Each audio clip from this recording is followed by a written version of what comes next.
اعوذ باللہ من الشیطان الرجیم بسم اللہ الرحمن الرحیم الحمد للہ الذی ہدانا لہذا وما كنا لنہتدی لولا ان ہدانا اللہ لقد جاءت رسل ربنا بالحق والصلاة والسلام علی سید الانبیاء والمرسلین وخاتم النبیین وآلہ الطیبین الطاہرین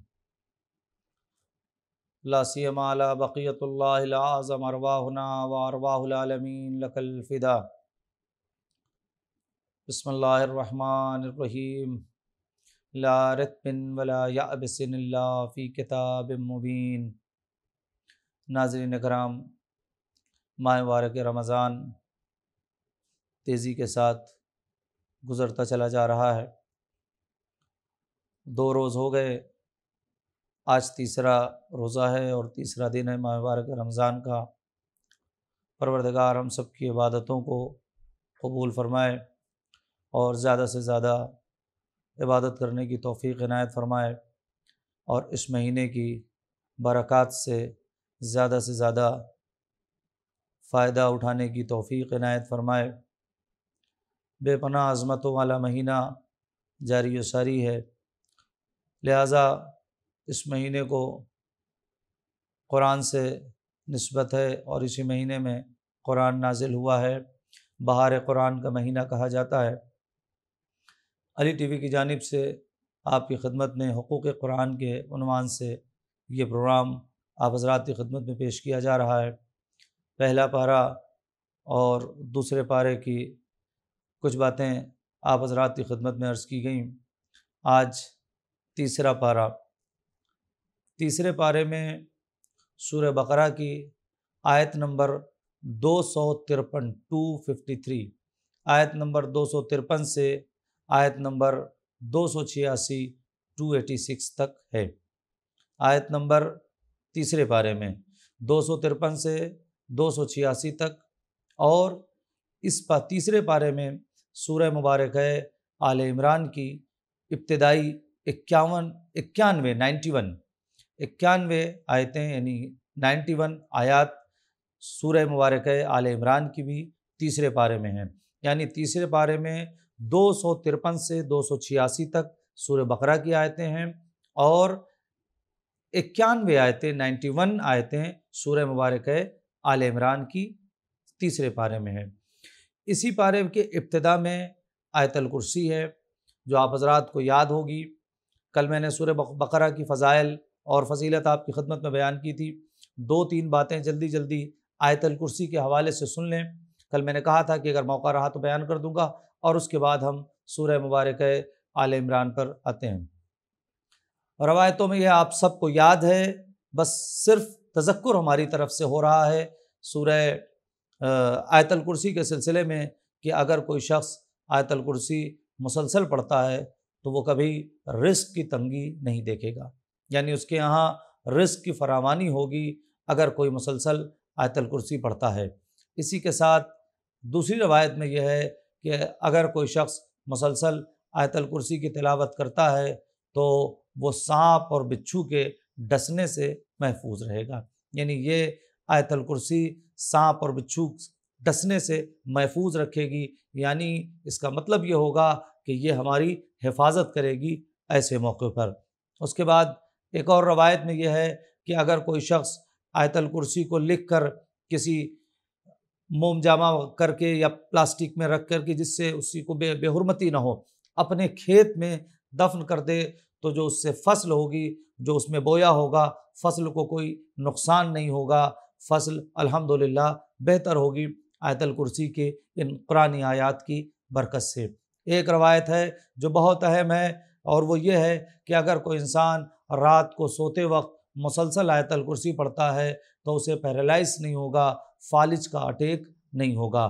پھر میں آپ کی خدمت میں عرض کر دوں، یہ ساری چیزیں ظاہری فوائد ہیں، اس کے باطنی فوائد کو ہم درک نہیں کر سکتے ہیں، اس کے باطنی فوائد کو ہم نہیں سوچ سکتے ہیں۔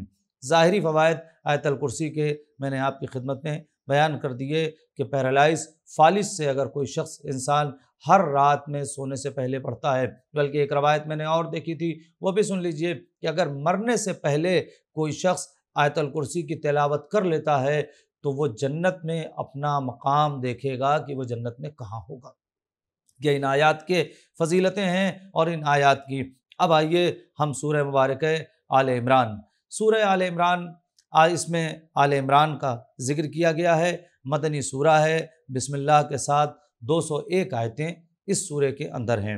اس کے کچھ موضوعات اور کچھ فضائل ہیں جو آپ کی خدمت میں آج تیسرے پارے کی صورت میں بیان کیے جا رہے ہیں، چونکہ اس کی سارے تیسرے پارے میں سورہ آل عمران کی 91 آیتیں موجود ہیں۔ سب سے پہلی بات، جیسے سورہ بقرہ کے لیے تھا اسی طریقے سے سورہ آل عمران کے لیے بھی ہے کہ اگر کوئی مستقل سورہ آل عمران پڑھتا ہے تو سورہ آل عمران بھی محشر کے دن اس کے سر پہ سایہ کیے ہوگا۔ یہ سورہ بھی اسی فضیلت کا، یعنی دونوں کی فضیلت اس اعتبار سے مشترکہ ہے، سورہ بقرہ بھی اپنے پڑھنے والوں کے سر پہ سایہ ہوگا اور سورہ آل عمران بھی اپنے پڑھنے والوں کے سر پہ سایہ کیے ہوگا۔ اس کے بعد پھر آگے روایت کہتی ہے کہ جو شخص جمعے کے دن اس کی تلاوت کرے گا، جمعے کے دن صبح میں اگر کوئی شخص سورہ مبارکہ آل عمران کی تلاوت کرتا ہے تو شام تک اس پر رحمت پروردگار برستی رہے گی۔ صبح میں تلاوت کیا ہے، شام تک رحمت پروردگار اس پر برستی رہے گی، اور ملائکہ اس کی طرف سے، ان گنت ملائکہ اس کی طرف سے استغفار کرتے رہیں گے، یعنی اس شخص کی طرف سے جس نے سورہ مبارکہ آل عمران جمعے کی صبح میں پڑھی ہے، ان گنت ملائکہ اس کی طرف سے استغفار کرتے رہیں گے۔ ایک اور روایت میں یہ ہے کہ اگر اولاد نہیں ہوتی ہو، کسی کو اولاد نہیں، پروردگار ہم سب کی گودیاں آباد کرے، یہ اس کے ظاہری، پھر میں بار بار کہہ رہا ہوں، یہ سارے فوائد ظاہری فوائد ہیں۔ آپ سوچیں جس کے ظاہری فوائد اتنے ہیں، پھر اس کے باطنی فوائد کتنے ہوں گے، ہم درک نہیں کر سکتے۔ اگر کسی کو اولاد نہیں ہو رہی ہو تو زعفران سے لکھے، زعفران سے لکھ کر عورت کے گلے میں پہنا دیا جائے تو انشاءاللہ سورہ مبارکہ آل عمران اور خود آل عمران کی برکت سے انشاءاللہ اسے اولاد عطا ہوگی۔ زعفران سے لکھ کر عورت کے گلے میں پہنا دیا جائے تو انشاءاللہ۔ اسی طریقے سے ایک روایت اور ہے کہ اگر کسی درخت پہ پھل کم آتے ہوں، چونکہ اسی سے متصل ہے لہذا سن لیجئے، درخت پر پھل کم آتے ہوں تو سورہ مبارکہ آل عمران زعفران سے لکھ کر اسے کسی ایسی چیز پہ باندھ دے کہ جس سے بے حرمتی نہ ہو، پلاسٹک میں یا مومجامہ کر کے اس درخت پہ باندھ دیا جائے تو اس درخت پہ اچھے پھل آنے لگیں گے۔ روزی کے اضافے کے لیے بھی سورہ آل عمران کے لیے روایت یہ ہے کہ اگر کوئی انسان اسے لکھ کر زعفران سے اپنے بازو پر باندھے گا اور انشاءاللہ بازو پر آل عمران کا سورہ باندھ کر تلاش رزق میں نکلے گا تو اپنے گھر خالی ہاتھ واپس نہیں آئے گا۔ یہ روایت ہے کہ اگر کوئی تلاش رزق کے لیے جانا چاہ رہا ہے تو اپنے بازو پر سورہ مبارکہ آل عمران باندھ کر لکھ لے، انشاءاللہ خالی ہاتھ واپس نہیں آئے گا۔ یہ امام جعفر صادق علیہ الصلوۃ والسلام سے روایت تھی جو میں نے آپ کی خدمت میں بیان کر دیا۔ آئیے اس سلسلے میں دیکھیں، سورہ آل عمران میں موضوعات بہت ہیں، لیکن پیغمبر اکرم نے آل عمران لفظ انتخاب کیا تاکہ دنیا کو آل عمران، عمران کی اولادیں یاد رہیں۔ اس میں بھی تفصیل میں جایا جا سکتا ہے، ورنہ اس سورے کے اندر جو موضوعات ہیں ایسے اہم موضوعات ہیں کہ جن پر پوری مجلسیں، پورا ذکر ہو سکتا ہے، اور انشاءاللہ وہ کسی اور موقع پر۔ آج آپ سنیں کہ سورہ مبارکہ آل عمران کے موضوعات کیا ہیں، کن کن چیزوں کا سورہ مبارکہ آل عمران میں ذکر ہوا ہے۔ اس کے بعد بھی نام آل عمران ہے، آپ غور فرمائیں۔ اس کی ایک وجہ شاید یہ بھی ہو سکتا ہے کہ جو موضوعات اس کے اندر بیان کیے گئے ہیں، ان موضوعات کی حفاظت آل عمران کے ذمے تھی۔ ان موضوعات کو، جو موضوعات میں آپ کی خدمت میں بیان کرنے جا رہا ہوں، ان موضوعات کو بچا کے ہم تک پہنچایا ہے آل عمران نے، لہٰذا اس کا نام شاید سورہ آل عمران اس وجہ سے بھی رکھا گیا ہو۔ موضوعات سنیں اس سورے کے اندر، چونکہ تفصیل میں نہیں جا سکتا، وقت بالکل نہیں ہے، مجھے صرف 15 منٹ کا وقت ہوتا ہے اس میں۔ آپ سنیں سورہ آل عمران میں توحید، اس کا جو اصل موضوع ہے، آپ سنیں اس سے پہلے، توحید سے پہلے سنیے گا، ابتدا سے میں آپ کی خدمت میں عرض کر دوں کہ اس سورے کا اصل موضوع مومنین کو دشمنوں کے مقابلے میں اتحاد کی تلقین۔ اس سورہ آل عمران میں مومنین کو اتحاد اور اتحاد کے ساتھ صبر کی تلقین ہے۔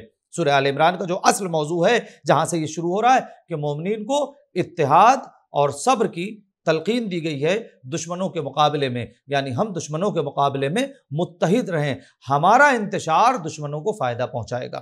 لہٰذا میں ایک جملہ اس وقت کہنا چاہوں گا کہ اس وقت جو قوم کے حالات ہیں وہ یہ ہیں کہ ہم متحد رہیں، ایک مٹھی بن کے مٹھی بند رہے تو دشمنوں کے سامنے میں۔ یہ سورہ آل عمران کے فضائل میں سے اور سورہ آل عمران کے موضوعات میں سے ایک موضوع ہے کہ دشمنوں کے مقابلے میں ہم متحد رہیں، ایسا نہ ہو کہ ہم آپس میں ہی لڑ پڑیں اور دشمن اس کا فائدہ اٹھا لے۔ لہٰذا قرآن دیکھیے، میں آپ کی خدمت میں ایک بات عرض کر دوں اور یہ بہت اہم ہے کہ قرآن مکمل نظام حیات ہے، ایسا نہیں کہ اس کے اندر کچھ کمی ہے، مکمل نظام حیات قرآن ہے۔ لہٰذا کتنی باریک بینی سے آپ کی خدمت میں قرآن کہہ رہا ہے کہ دیکھو دشمنوں کے مقابلے میں آپس میں اگر کچھ من مٹاؤ ہے بھی تو وہ اپنی جگہ، لیکن جب دشمنوں کا معاملہ ہو تو ہم سب متحد رہیں، ہم سب اور متحد، اس کے ساتھ صبر کی بھی تلقین ہے۔ اس کے علاوہ اس سورے کے اندر جو موضوعات ہیں وہ توحید ہے، خدا کے صفات ہیں، قیامت ہے۔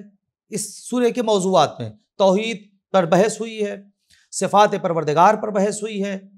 اسی سورے میں سورہ آل عمران میں معاد یعنی قیامت پر بحث ہوئی ہے۔ اسی سورے میں جہاد پر بحث ہوئی ہے۔ امر بالمعروف اور نہی عن المنکر کا ذکر اسی سورہ مبارک آل عمران میں ہے۔ اس کے علاوہ تولا اور تبرہ، یہ دونوں موضوعات اس سورے کے اندر موجود ہیں۔ اس کے علاوہ جب آپ آگے بڑھیں گے، حج کے بارے میں مفصل ذکر سورہ مبارک آل عمران میں ہے۔ اب جب آپ ان آیتوں کو پڑھیے گا، میں نے ابتدا میں مولا کائنات کی ایک حدیث بیان کی تھی کہ قرآن کے 4 حقوق ہیں۔ سب سے پہلے ہم اسے پڑھیں، اس کے بعد اسے سمجھیں، سمجھنے کے بعد اس پر عمل کریں اور پھر لوگوں کو دعوت عمل دیں۔ ان ساری چیزوں کو، اب حج کے بارے میں ذکر ہے، یہ سارے جو موضوعات ہیں ہم انہیں پڑھیں، پڑھ کر سمجھیں۔ میں ایک جملہ اور آج آپ کی خدمت میں عرض کر دوں کہ صرف قرآن پڑھ لیں، دیکھیے پڑھیں گے وہ اپنی جو اس کے فوائد ہیں وہ ہمیں مل جائیں گے، ثواب ہے مل جائے گا، لیکن جو بات ہے جو خدا ہم سے چاہتا ہے، جو پیغام ہے وہ نہیں ملے گا جب تک ہم اس کا ترجمہ نہیں پڑھیں گے۔ لہٰذا ہم دیکھیں قرآن پڑھیں تو ساتھ میں اس کا ترجمہ بھی پڑھتے چلے جائیں تاکہ ہمیں پتہ چلے کہ خدا ہم سے چاہتا کیا ہے۔ عام طور سے ایک پیغام اگر آپ کے پاس واٹس ایپ پر کوئی میسج آ جائے جو آپ کی اس زبان میں ہو جسے آپ نہیں جانتے ہیں، لیکن بھیجنے والا کوئی معتبر ہو، کوئی اہم انسان ہو، آپ کا دوست ہو، آپ کا عزیز ہو، رشتہ دار ہو، بھیجنے والا بہت اہم ہو، لیکن وہ اس زبان میں میسج آئے جسے آپ پڑھنا نہیں جانتے ہیں یا پڑھ سکتے ہیں سمجھنا نہیں جانتے ہیں، تو آپ فوراً اسے ایسے لوگوں تک لے کر جائیں گے کہ بھی میرے عزیز رشتہ دار دوست نے یہ پیغام بھیجا ہے، آپ بتائیے اس میں لکھا کیا ہے۔ یہ آپ اپنے اوپر خود واجب کر لیتے ہیں اس چیز کو، تو خدا سے زیادہ عزیز کون ہے ہمارا؟ ماہ مبارک رمضان، رحمتوں کا مہینہ، خدا کا پیغام اس مہینے میں آیا ہوا ہے، لہٰذا ہماری ذمہ داری ہے کہ اس قرآن کو ترجمے کے ساتھ دیکھیں، اس قرآن پر غور کریں، آپ سوچیں کہ اس کے اندر ہے کیا، لہٰذا ترجمے کے ساتھ قرآن پڑھیں۔ یہ جو موضوعات میں نے آپ کی خدمت میں عرض کیا، توحید، صفات خدا، قیامت، جہاد، امر بالمعروف، نہی عن المنکر، تولا، تبرہ، ان تمام موضوعات کے علاوہ اس سورے کے اندر حضرت آدم علیہ السلام، حضرت نوح علیہ السلام، حضرت ابراہیم علیہ السلام، حضرت موسیٰ علیہ السلام، حضرت عیسیٰ علیہ السلام جیسے انبیاء کا بھی ذکر ہے۔ جناب آدم، جناب نوح، جناب ابراہیم، جناب موسیٰ، جناب عیسیٰ جیسے انبیاء کا ذکر ہے، اور اسی سورے کے اندر جناب مریم کی داستان بھی موجود ہے۔ سورہ آل عمران میں جناب مریم کی بھی داستان ہے، اور اس کے علاوہ آخری بات آج کی جو بہت اہم ہے، جب اس سورے کو پڑھیے گا تو ان چیزوں کو تلاش کیجیے گا۔ اسی سورے کے اندر جنگ بدر اور جنگ احد کے واقعات کو بھی پروردگار عالم نے بطور عبرت نازل کیا ہے۔ اسی سورے میں جنگ بدر اور جنگ احد کے واقعات بطور عبرت ہیں، لوگ انہیں پڑھیں کہ دیکھیں کہ کیا کیفیت تھی اور کیا حالات تھی۔ ناظرین، انشاءاللہ کل ہم چوتھے پارے میں جائیں گے، تب تک کے لیے آپ ہمیں اجازت دیں۔ التماس دعا، خدا